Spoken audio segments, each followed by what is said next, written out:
तो आम आपणकर माटी परीक्षा होता ये तो माटी परीक्षा फलाफल भी आपको दिखाई आप से अनुसार बैगण चाष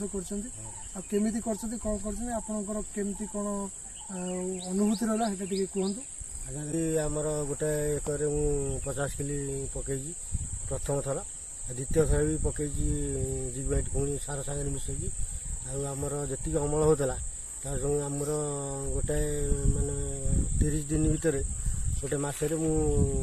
2 क्विंटाल 3 क्विंटाल अमल करी जिगमाइट पकड़ा द्वारा 4 क्विंटाल भी अमल होपर बैगण भी साइज रोचे